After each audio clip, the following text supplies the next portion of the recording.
Well, thank you. And we're focusing this time on this webinar on activating inflammation. So questions, why would you want to activate inflammation? Most patients, at least in the US anyway, most patients are really focused on just the opposite. They want to remove and block and stop inflammation at any stage. So that's kind of so they rely on anti-inflammatories and who knows what. But so why talk about activating inflammation? So we're going to discuss that for a moment. We're going to start, as you look at the title, it says acute inflammation is our friend. We will discuss why that is the case. It's chronic inflammation that is the problem. So that's how we're going to discuss in focusing on both, actually. So we're going to start talking about, well, what is inflammation in general? Okay, and what's the main differences between the acute one and the chronic one? And why I'm calling it acute inflammation is our friend. So in fact, once we build the case for the acute inflammation being our friend, then you will see naturally why I want to talk about how to induce the acute inflammation. And that, like usual, we're going to just briefly recommend some recommended resources, okay? So let's start right away, dive into inflammation. Well, we know and it just refresh your memory, the stages of inflammation, right? From injury all the way to tissue remodeling. So we have the tissue injury at the beginning, right, over here, and over hours, or the inflammation starts right away, of course. But you look at the inflammation may last, weeks, months, a month, maybe 2 months. In the extreme cases, it shouldn't last that long, right? So we'll discuss about this process of the inflammation here.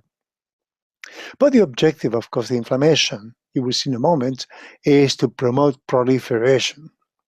And then proliferation, eventually, hopefully, the body will have the energetic resources and the biochemical resources to produce the tissue remodeling.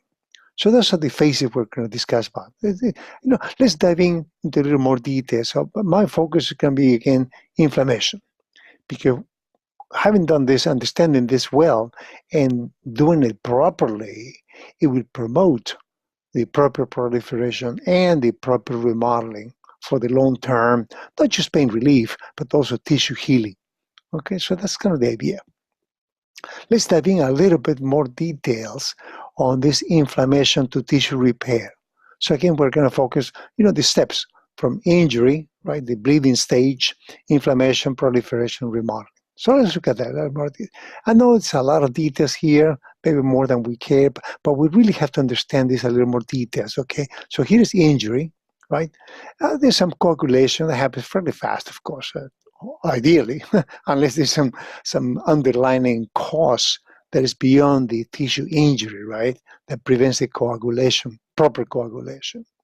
And so you have the injury, inflammation, proliferation, remodeling, the usual phases, right? I don't have the time. This is the timeline. They have, you can imagine the day, hours, days, weeks, months, and so on. In fact, remodeling may not happen at all. Maybe it never got to that point. Point I'm trying to make here is extremely important to understand the functions of M1 and M2. M1 stands for macrophage type 1 and macrophage type 2. It's the same cell, just a different configuration, if you will. Okay, so this is going to be key to understand that. Because notice what M1 is doing. The function of M1 is to look at the bacterial clearance, cytotoxicity, apoptosis, phagocytosis, the cleaning of the debris. This is the initial one. So the inflammation is causing the M1, actually the macrophage, to convert to an M1 function. It creates, among other things, not the only one, reactive oxygen species. But the function of this M1 is all this: clean up the stuff, clean up the area, okay? And once it's doing that, then this M1 is called polarization, the polarization from M1 to M2. But notice the function of M2. Same macrophage, just different function. The function of M2 now is going to be the fibroblast influx, angiogenesis. You see tissue repair now. This is the transforming growth factor beta. okay, and the vascular endothelial growth factor. So those are things require growth factor for repair. So you can imagine here, these are chemicals to clean up and destroy bugs, fungi, bacteria and viruses and all that stuff. It's a fighting mode. After the fighting mode, it goes into the repair and remodeling and building mode. Yeah, this is the extracellular matrix deposition, so new substrate. Okay, so that's the key message here. It's a lot of stuff in there, all the different steps, but overall is the M1 doing the destruction and cleaning up, and the macrophage type 2 has been activated now, is to produce the growth factors, and the purpose being to do the proliferation and remodeling. So that's what we're going to look at in a little more details. Why do that? And the laser, how the laser is used is different. The Lumex setting for M1 type situation is different from M2. Of course, in practice, this I know is showing a linear situation. Injury, inflammation, it's not linear, of course.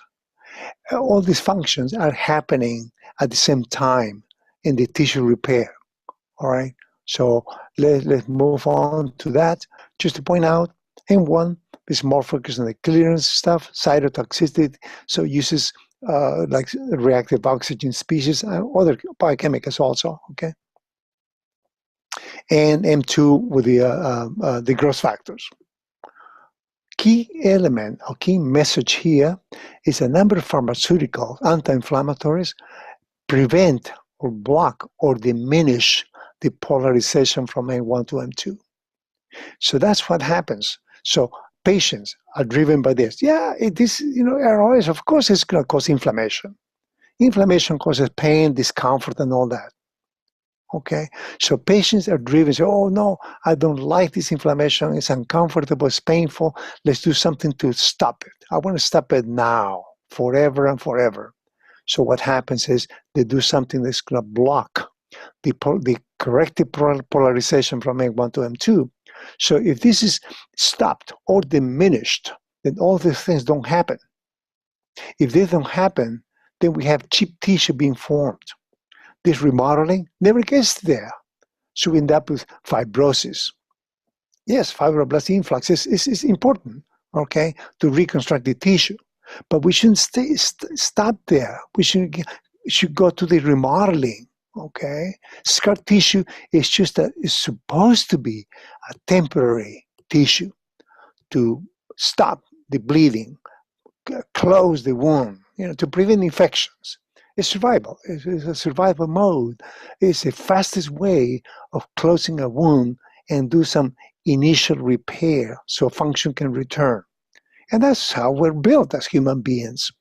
A million years ago, before all this disinfectants and all that, we had to survive. So the body developed its techniques, the strategies to first we have to stop the bleeding, right, and close the wound as quickly as we can to prevent invasion from bacterial, viruses, and so on, dirt, who knows. So that was the objective. But it's a temporary measure. It was not supposed to be a permanent scar tissue. You have patients coming with adhesions. They had an injury. Their shoulders, the range of motion is shot, okay? Because they have adhesions from a previous unresolved inflammation. Unresolved inflammation that promotes the production of fibroblasts.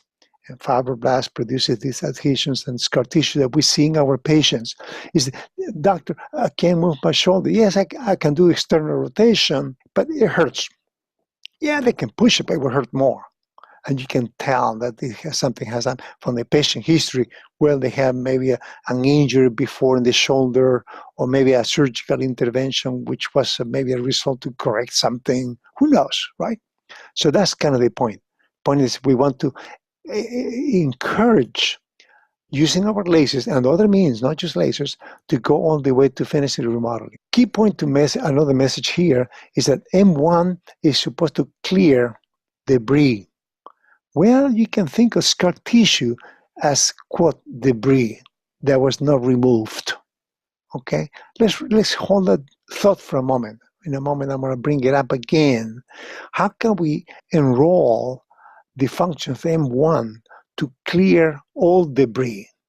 And by that, I mean chronic scar tissue adhesions that shouldn't be there, never got to remodeling. How can we get the M1s to reactivate the M1, revive the M1 function so they can clear that old stuff that shouldn't be there so we can move to the remodeling? And that's what we're trying to do with the laser. Okay, so let's move on. I want to focus clearly now a little bit more here. Peel the onion a little bit more, a little more detail. We need to know the detail. No, it's a webinar. I like to keep it kind of high level, conceptual. But in this case, we need to understand a little bit more because the laser, how it's used here in M1, is different than how we set up the Lumix for M2. Here's M1. It's also called classically activated macrophage M1. And versus the alternatively. I don't know why they call it alternative. Interleukin 13, interleukin 4. These guys will positively stimulate the conversion polarization to M2. Okay? So here's M1 and M2, and this is the transition, if you will, or the polarization is the term that we use. In particular, I want to focus this interleukin 13, interleukin 4 to encourage the polarization from M1 to M2. Why do we want that? Okay, why? Because we want the growth factors. M2 is associated with growth factor, like I mentioned before. It's a transforming growth factor beta. Why? That's producing the tissue repair and the fibrosis. And also we want to focus on interleukin 10 for the transforming growth factor beta. Notice these guys have anti-inflammatory effects. So we have built-in the body, built-in anti-inflammatory means to do, to accomplish that. It's already built in. Growth factors to remodel, tissue repair, and the anti-inflammatory. But all this has to be due to the M2. No M2, the tissue repair and fibrosis would be poor. It never gets to remodeling, and have the anti-inflammatory effects don't work or minimally work. Hence, low-grade chronic pain, chronic inflammation. Okay, so you see the connection? No-M2 equals chronic inflammation. That nagging, relentless, 24/7 discomfort. And they say, oh, doc, yeah, I can function, but God, I wake up in the morning, my shoulder, my joint is kind of low-grade pain. I can move it around, but it's uncomfortable. M1, just to refresh again, there is the reactive oxygen species. Nitric oxide, I didn't mention that. Nitric oxide is quite important, okay? All this enzyme, why? They want to kill the bacteria and fungi and so on. And the interleukin 1, 12, and 23, cytokines in general, okay? They cause the inflammation. We need that. We need inflammation. This is showing again one more time, sort of sequential. It is not sequential. Inside the tissue, all these functions are happening at the same time. This is going on, this is going on, this is going on, this is going on, all in a soup. So don't think linear. Hardly anything in the human body, physiology or pathology, is linear. Not such a thing. They all kind of happen in different states at the same time. Maybe there's a high percentage. In acute situation, of course, we have a high percentage of these functions and the inflammation function. And to a lesser extent, lower percentage of this, but it's happening. As we migrate over time, hopefully, these functions will reduce. They don't go to zero, more like they don't go to zero, okay? But this will take over and have a high preponderance.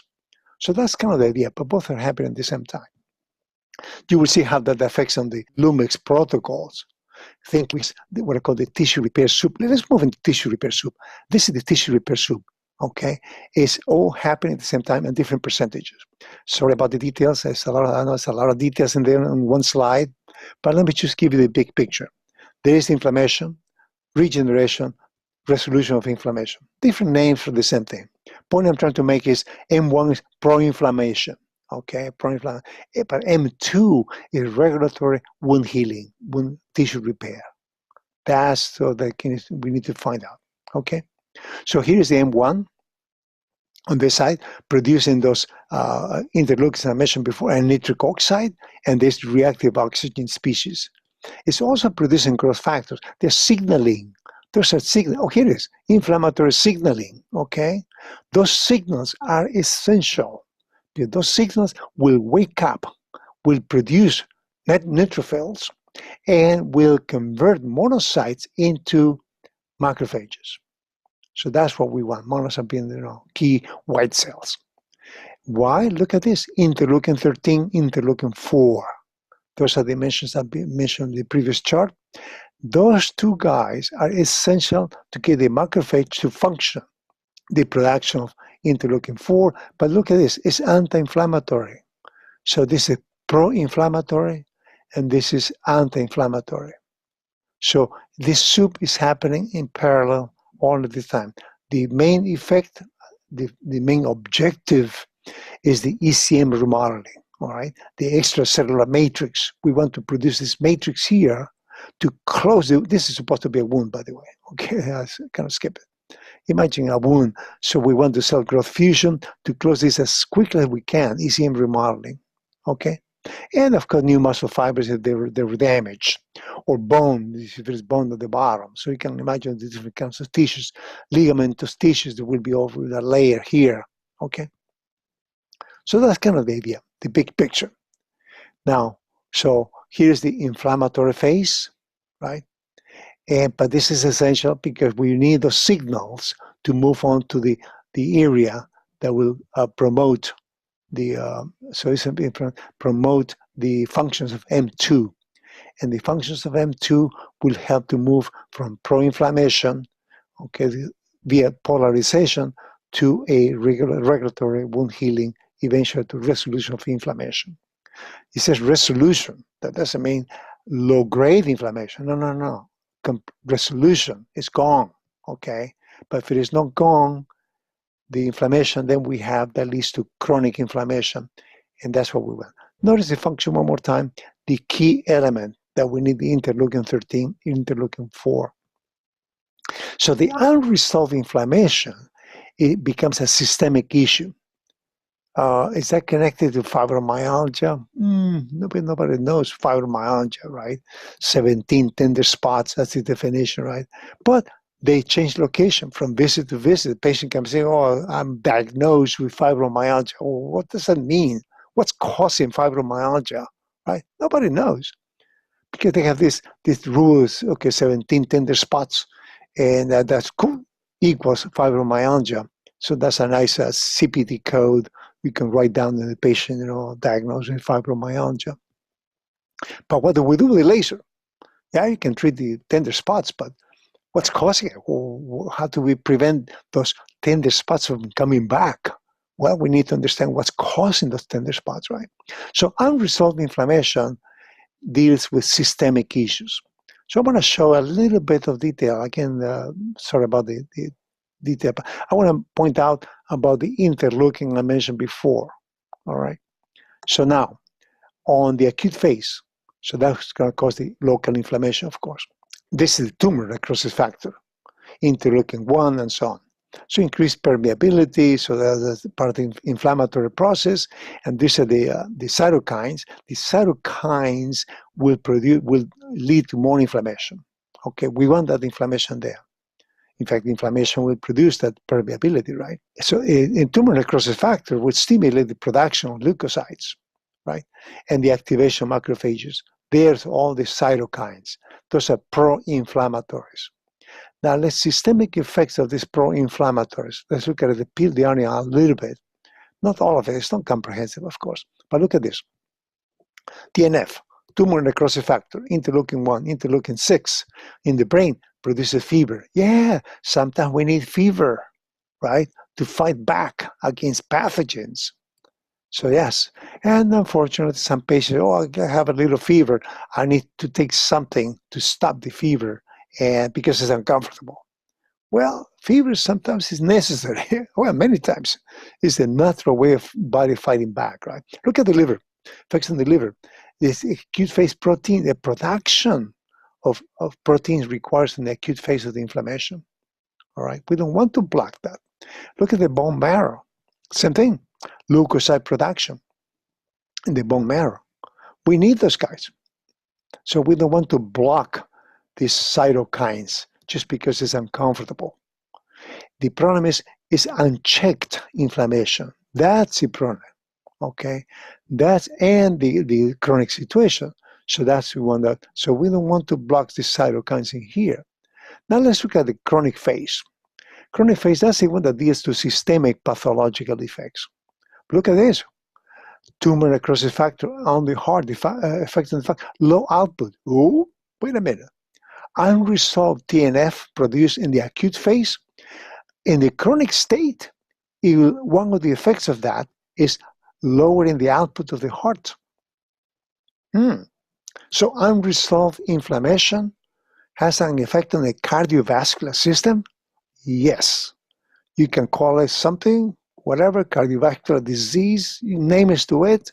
But yeah, this is a long-term connection. Of course, it's not a direct connection, right? Diagnostically, you say, oh, you have a low output on your heart, therefore you had inflammation. But no, nobody does that. We have to look for that, right? But we know there's a physiological and pathological effect. Look at this, endothelial cell blood vessels, TNF effect on the thrombus, the production of thrombus. Wait a minute. Increased permeability. You can come up with name conditions for these kind of situations. Okay, are they connected to the acute phase of some inflammation? Well, most unfortunately, it's difficult to connect directly, right? But indirectly, they are connected. Look at muscle. TNF and interleukin-1 on a chronic pathological base. Insulin resistance. Can you associate that to diabetes or something like that? Yes, you can come you come up with names, whatever you want to call it. But yes, tumor necrosis factor, interleukin-1, one of the effects will have. And this is not an exhaustive list. You can go on, but you get a picture that unresolved acute inflammation has some systemic effects that are difficult to correlate directly to inflammation. Produce and finish the local inflammation in a systematic way, comfortable way. We want to really speed it up, really. We don't want to stop it. We don't want to block local inflammation. We want to maybe shorten it, okay? Let's just kind of summarize what we have up to now.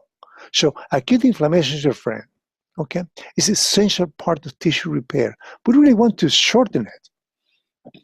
We want to accelerate rather than inhibit. We need that because growth factors and NO, nitric oxide, are produced. We need that. Growth factors are myelogenous and angiogenic for the tissue repair, all right? Just to give one little example, I'm going to show you this was a UPS worker, a box fell on his knee, and this is a thermogram. And thermogram, the red spot is correlated with inflammation. You know, it's heat, it's a thermogram. So it's just a heat pattern. But heat in acute phase, acute is associated with inflammation, right? So here's the hot spot. So, and you can see, imagine the symptom. This was complaining of acute pain and inflammation. Well, the knee was fairly swollen. It was a fairly sized, heavy box. So this is before the treatment. So we apply the Lumix laser. Now this is the thermogram 11 minutes after. And you can imagine the symptomatology was correlated with that because inflammation went down. Well, again, it's a heat pattern. So heat went down, but heat is correlated with inflammation. So we can conclude that inflammation went down because the patient reported a lot less pain, better range of motion on the knee and so on. So this is just a simple example. Let's look at the primary laser effects, okay, from this perspective to see how we can put it together in terms of the inflammation and how to use the laser. Lasers, the photons that has to be absorbed by cytochrome. So it has to reach the target tissue. I'm assuming that. If it doesn't get there, the cytochromes will not have a chance to absorb anything, right? So that's that begs the question that it has to reach the target tissue. So hence, tissue penetration is extremely important. Singlet oxygen, free radicals are generated affecting ATP synthesis, like the nitric oxide I mentioned before, the reactive oxygen species. So those are free radicals. And one of the effects of that is stimulate the ATP production, really. There's nitric oxide produced. They all produce a reversible increase in cell membrane permeability to many ions, not just calcium, but many ions. That's important for the actual cleaning of the debris, okay? The important ones. They all produce what's called a secondary response. This is the primary one, okay? The secondary response is kind of the quite important. So let's look at that, the what's triggered. I'm just pointing out that the NO, which is quite important here. Secondary release effects, more cell division is one of them. Is the DNA RNA synthesis is increased, especially the RNA pyrimidine is increased due to the laser. The lasers also stimulates the growth factor production and release, okay, itself. So it really is working with the normal physiology of the human body. The human body, normally we're supposed to produce growth factors due to the M2, right, after the polarization. But the laser also stimulates that. So indirectly, the lasers are stimulating the macrophage to produce even more growth factors than if we were not using a laser. Same thing on the M2 is the synthesis of fibroblasts. So we can produce and repair the tissue itself, okay? Same thing on the myofibroblast if we have some problems with the muscle tissue injury. Same thing on the blood vessel, okay? The endothelial growth factor. So that produces the angiogenesis. And of course, in tissue damaged, blood vessels were damaged, of course, that produces the bleeding. No? So we have to repair the actual blood vessels themselves. And in general, it stimulates the macrophage and the polarization. That's key. The laser, the Lumix in particular, I don't know, I shouldn't say lasers in general, but because I'll show you in a moment why the Lumix in particular, that's advances right now, is the high pulse rate, okay? People to pump out 40,000 pulses per second, 60,000 pulses per second. That will, one of the effects of that is stimulate the macrophages and the polarization from M1 to M2. Also stimulates the action potential in neurons, for pain relief. So that's one of the effects. But that's in this webinar we're focusing on the inducing acute inflammation so that we produce the polarization to M2 and hence long-term pain relief and long-term tissue healing. Let's look at the injury, inflammation, pain cycle for a moment because we need to connect again the two, right? Injury, inflammation, and eventually the resolution of pain. So if we have tissue injury, that hopefully that will produce inflammation, right? If it is properly resolved, that's the key, properly, not blocked, then the acute pain goes down and long-term tissue repair goes up. It's much better. If the problem is unresolved, that leads to chronic pain and lower or none, but more likely will be lower tissue repair. Okay, the adhesion, the scar tissues.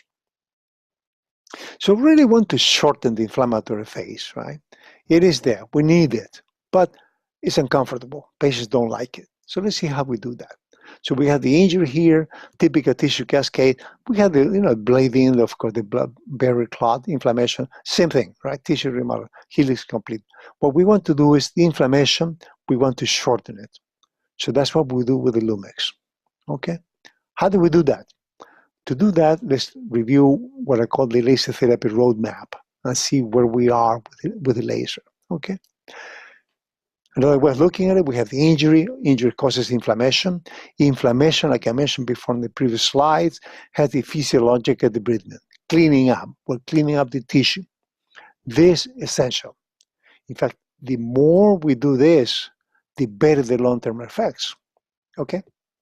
In fact, if this is done properly, meaning yes, it was done the way it's supposed to be, then that leads to resolution of inflammation, tissue repair, and the tissue remodeling. Well, we may have, but it's all partial. Nothing is 100% in this case, right? So we have partial debridement, maybe we have a partial resolution of inflammation, and this may be partial tissue repair. And that may end up being a partial tissue remodeling, okay? But with their ways of using the Lumix, or lasers in general, really, to if we have a partial tissue repair, how to bring it up to physiological debridement. Because here the body has lots of built-in resources that we want to harness, we want to recruit and wake up, okay? So that's what so we can use PBM, photobiomodulation. If this is incomplete, then we can use the Lumix to bring it back to this state. And then we harness the built-in physiological resources. Same thing for tissue remodeling. If it is incomplete here, we can use the laser to bring it back to this level. And the idea is that we're trying to achieve this cycle, a tissue repair, increase the rate of tissue repair and the amount, and increase the rate and amount of tissue remodeling. Okay, so that's kind of the objective in the acute situation. Unfortunately, most of our patients actually, this is not done properly or partially. Okay, that's what leads to chronic inflammation and that chronic pain, centralized pain, and the worst kind of neurogenic pain. So that's a lot more difficult to treat. And we have other webinars and seminars dealing with specific neurogenic pain. We have done webinars dealing with centralized pain and dealing how to do chronic pain. Right now, I'm focusing on chronic inflammation. This is today's webinar. So this is PBM. There are ways of using PBM protocols for that, but now we're going to focus on PBM, focus on chronic inflammation. That it will be nice to bring the tissue that is in chronic inflammation back to acute. Because when it's in acute, I can recruit the built-in physiological debridement functions of the body. So what I'm going to do now is to show you how to induce the flare-up. Because if patient comes in, which I said most patients are on the chronic inflammation, right? So we can use the laser to induce the flare-up so that I can bring the local, also in a controlled way, of course, okay? Controlled, yeah, it will be uncomfortable. It's an acute inflammation. So we have to work with the patient. Hey, Mrs. Smith, however you explain why you want to do that acute inflammation for the long-term tissue remodeling and tissue repair, right? So pain doesn't come back, okay? So they don't need anti-inflammatories, and so you can, however you present it. But we want to bring it up here. You have to work with the patient. Yes, it will be somewhat uncomfortable at the beginning, but the long-term effects will be much, much better than if you don't do that, okay? So let's focus on that, how to induce acute inflammation. Well, we know, because of these situations, laser therapy works best in the acute state. For the reason I mentioned before, it really assists and helps the M1, the macrophage M1, all right? Once we do that properly, we shorten the inflammation because now the M1s are functioning better, okay? So what they do the cleaning up, the production of interleukins and all that much better, much pronounced and complete. Because of that, then we can move to a state of M2 in a much better footing, okay? So that's what the end result is much better. I'd be saying M1 moving to M2, okay? This is a soup. Both of them are happening at the same time. So that's the reason why the protocols have to have ways of providing energetic resources, light, to both M1 and M2 phase at the same time, right? So that's the reason why we have different phases on the laser. So the objective is to reinitiate the acute phase of the inflammation. Yeah, we can use high-frequency lasers, but we can also use washout if you're trained to do that. Graston, same thing, Graston tools, if you're trained to do that. If you're using dry needling, again, if you're trained to do the prolotherapy, well, prolotherapy is invasive, of course. So you have to work with a friendly osteopath or a doctor of osteopathy or a medical doctor to do the prolotherapy. Well, actually, on the cervical spine and the craniofacial, you can work with a dentist. The dentist can work from C7 up. If it's in the lower extremities, you may want to work with a podiatrist, a doctor of podiatric medicine, because they can do a prolotherapy. Prolotherapy is just an injectable, low amount of saline solution or glucose solution that causes an irritation in the tissue, local tissue. Again, it's an injection, right? But in physical medicine, doctors who are not doing invasive procedures, or even doctors who are medical doctors, a number of them, they stick around to just Graston and dry needling. Is wash uncomfortable? Yes, of course, yes. Graston? Yes, it will be uncomfortable to the patient. Dry needling? Yes, it will be uncomfortable. Prolotherapy? Yes, they're all uncomfortable. So is high-frequency laser, okay? It will be uncomfortable, so you have to work with the patient. Among those things, high-frequency laser is probably the least discomfort, produces the least amount of discomfort, is the high-frequency laser. So let's look at that earlier. After we do that, we reinitiate the acute phase of inflammation, then we move to the therapeutic laser, the therapeutic setting, which we have discussed in previous seminars and so on. Depends on the type of tissue you're doing and all that. So the settings for the acute flare-up, okay? We use high pulse rate, at least 40,000 pulses per second. You may say, but when they use 60 or 80,000 pulses or 100,000 pulses per second, in general, there's no fast rule because patients come in different situations, right? It comes a 90-year-old couch potato lady who very frail. You can't crank up 80,000, 100,000 pulses per second for a long time. Maybe for a few seconds, 30 seconds, maybe a minute, okay? So you have to kind of modulate the protocols based on the patient. It has to be patient-centric. On the other end, football player comes in, strong man, very well fit, good hydration, good nutrition. Yes, of course you can, a chronic from an old injury, crank it up to 80, 100,000 pulses per second. You have to use clinical, I was going to say common sense. Clinical judgment. All right, high pulse rate, at least 40,000, duty cycle 100%, you're irritating tissue. Power density, we're lucky. In terms of the Lumix, you don't need high power, okay, which is correlated with power density, of course. And so it's 100 milliwatts per square centimeter to about 200 milliwatts per square centimeter. That's the power density range for a Lumix. Other lasers will require much higher.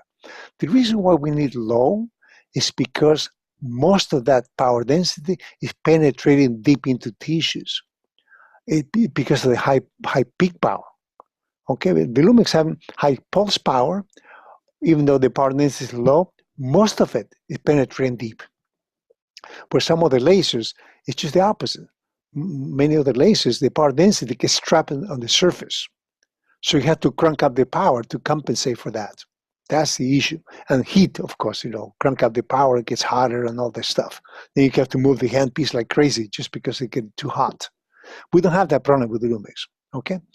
The dose translates to about 20 joules per square centimeter to about 30 joules per square centimeter. Depends on the power density. That translates to about 3 minutes per spot, okay? So that's about right. After you do that, I should say this setting are true for all the 45 Lumix, the 100 pulse power Lumix, or the 250. They're all the same. Okay, and the 45, because the 45 you have a zoom lens, a zoom handpiece, you zoom out the largest spot. Okay, when you zoom out on the 45, the spot is the same size as the 100 or the same size as the 250. All right, and so the power density will be the same. So if you apply to all three lasers, about 3 minutes per spot, you're achieving this particular settings. Okay. After that, of course, we go to the pain relief, tissue healing, including gene expression, right? For gene expression, it's a little bit different. Just to refresh your memory on gene expression, we want gene expression to encourage the tissue repair, right? Just to refresh your memory, gene expression leads to reduction of inflammation and tissue healing, but for that we need high pulse power, okay? We need pulse rates of at least 30,000, and the power density of at least 100 milliwatts or 0.1 watt. Okay, just to kind of again refresh your memory, if you didn't attend this webinar, discovered this for the last will be what 9 years? Yeah, 9 years ago, with this running to this 30,000 pulses per second that promotes gene expression. And the last research was published in 2017. And this is the article that was published in there. This was done in Japan. The other ones were done in Europe. But look at the effects of high-frequency near-infrared diode laser irradiation on the proliferation and migration of mouse caldera osteoblasts. It was done animal studies with mice, of course, because you had to sacrifice the mice, look at the slides, see what happened to the genes, the cells, and all that, the migration of the cells. So it has to be animal studies. And we have to pick up, we use osteoblasts. But as you know, cell is a cell. They all have the mechanism is the same. Whether it's an osteoblast or a myoblast, even a neural. Okay, so all cells we have the same mechanism from the laser perspective. So anyway, this was in 2017, a couple of years ago. This was published in Lasers in Medical Science. Along this line, let me just mention about dogmas. You know, that some things that dogmas die with difficulty because you see, in the U.S. at least, patients are trained to think inflammation is bad. Okay, and the first thing they want to do is block inflammation. In fact, a lot of us, I was trained that way. In school, you have acute inflammation, oops, put ice right away. Sports people, somebody gets banged up playing football or baseball, whatever, put ice right away. Okay, yeah, ice is good in the measure, but we tend to overdo it. We think about acute injury, RICE. I'm sure everybody remembers the acronym, right?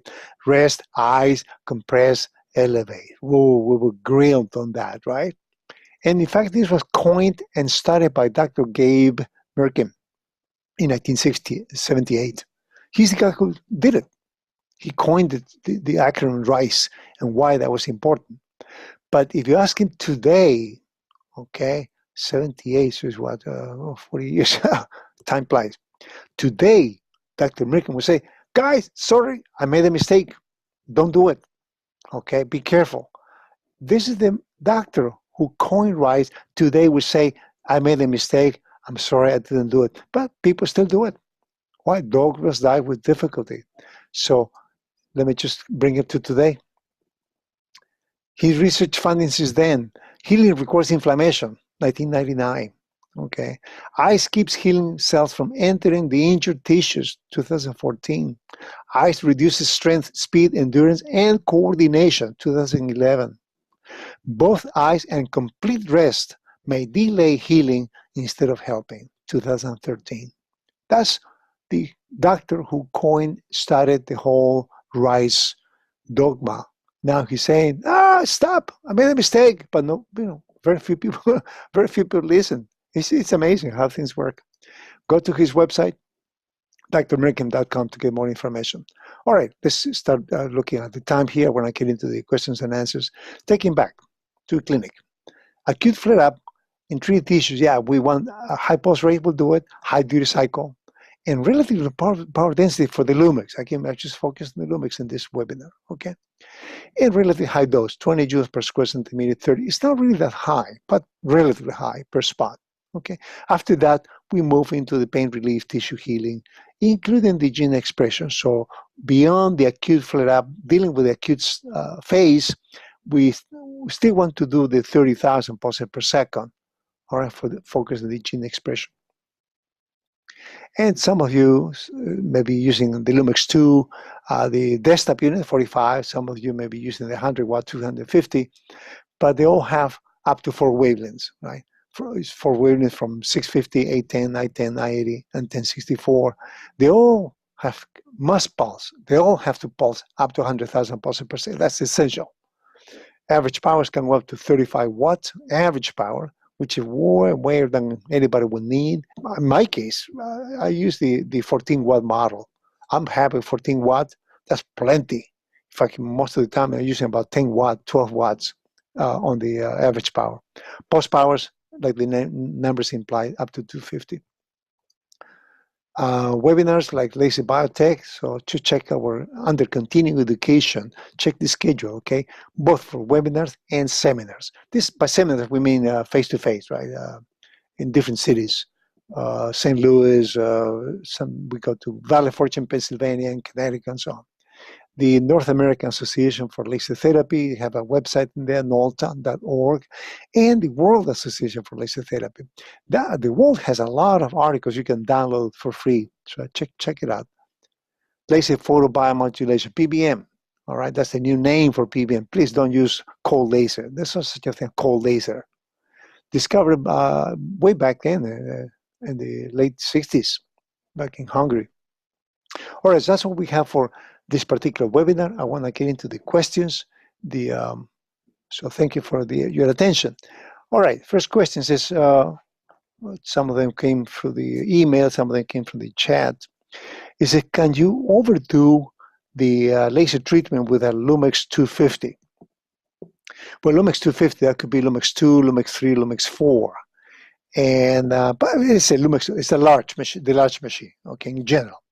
Actually, the question should be in general. Can you overdo laser, period, with 45, 100, 250, or any brand? But the answer is yes, of course, you can overdo it. Meaning the dose is too high. Whatever too high means. Of course, Tina Carew discovered that there are multiple ranges of dose. Now we talk about the Arndt-Schulz rule and all that. Dr. Carew discovered that even beyond what we normally talk about, the Arndt-Schulz rule, there are other intervals, ranges of dose that you still have positive stimulation. So anyway, I'm talking about the Arndt-Schulz rule. It typically runs about 4 joules per square centimeter to up to about 20, okay? But let's watch out though, 4 joules per square centimeter to 20 joules per square centimeter. That's the range given by the Arndt-Schulz rule. What does that mean in terms of practical dealing with patients? Let's remember one thing, the Arndt-Schulz rule, those numbers were developed for open wounds, no skin, okay? Patients coming to, the average patient to a physical medicine clinic, they don't come for wounds. I mean, the skin is intact, okay? So those numbers have to be greatly adjusted. You can't just go by the 4 to 20 range because that was designed in a laboratory with no skin. It doesn't make sense. In fact, typically, you end up increasing the range, all right, at the skin level, probably a factor of 5 to 10, actually. So you may end up with a range from about 40 to about 200 joules per square centimeter to compensate for the fact that patients come in with an intact skin. And the science and the rule is that most of the laser is trapped in the first few millimeters of the skin. So between the epidermis and the dermis, we lose a lot of the energy, laser energy. So to compensate for that, we cannot use the Arndt-Schulz law, the numbers, just without compensating for the fact that we lose a lot of it at the beginning. Okay, so can you overdo it? Yes, but that depends. It depends a lot. And I wouldn't worry too much about that because of the skin. We lose a lot on that, especially dark skin. Imagine a patient with dark skin, average white patient. So next question says, can the Lumix laser stimulate the migration or changing of macrophage M1 to M2? Well, that's what we're talking about, polarization. And the answer is a resounding yes, no question about that. And that just in case, again, it's a repair soup, right? The M1s and M2s are happening at the same time in the same location. So it's not so linear. So we need to address both types of macrophages at the same time, basically, okay? To a different extent, depends on how acute the acute situation is or how chronic the acute situation. So maybe you can come up with the initial acute, mid-acute, and late acute, something like that. So the percentages of M1 versus M2 changes over time, hopefully. So yeah, the answer is definitely yes on that, okay? It stimulates the polarization and also stimulates the production, the function of M1 and the function of M2. Okay? Next question is, do we need to induce inflammation in cases of acute conditions? Well, I mean, acute, by definition, acute is already inflamed, right? So I would say no, unless, oh gosh, it's acute, but what is acute, right? Well, I mentioned initial acute, mid-acute, late acute. If it is late acute and you as a doctor feel that maybe the acute situation getting to a stuck, moving to a chronic inflammation, then you may want to induce the flare-up again.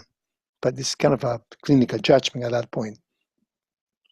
As a follow-up question on that, protocols in the Lumix sometimes use, a number of them use high pulse rates up to 100,000 pulses per second. How come? So even in the acute protocols, it goes back to this repair soup, okay? In the repair soup, yes, the Lumix can have up to 4 phases exactly for that reason. Depends on the phase of the tissue, all right? You may have an acute, say, tendinitis, right? Acute situation there. But some of that tendinitis is already part of the having some functions of the chronic side, the repair side.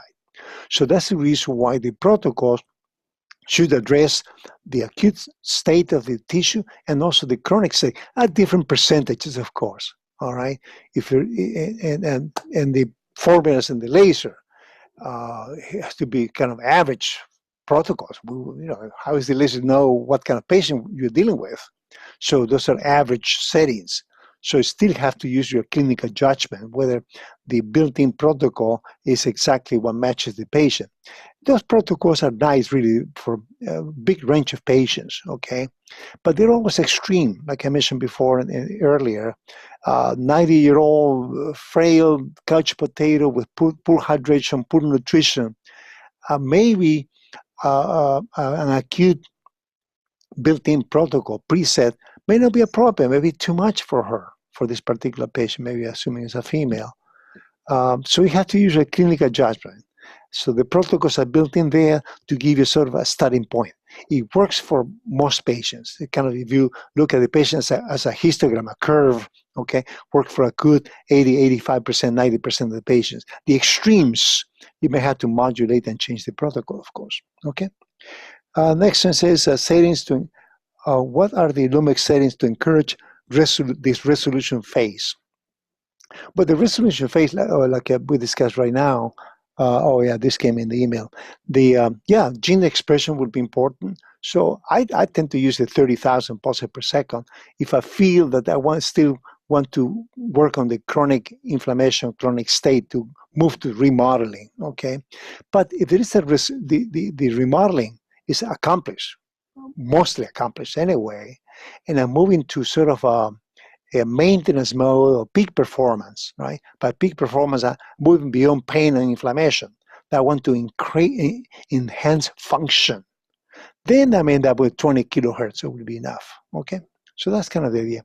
But that's what we have for today in the webinar. That's the last question. And I appreciate your attendance. And check our website in the schedule under continuing education. And so I hope to see you until next time at the webinar or a seminar.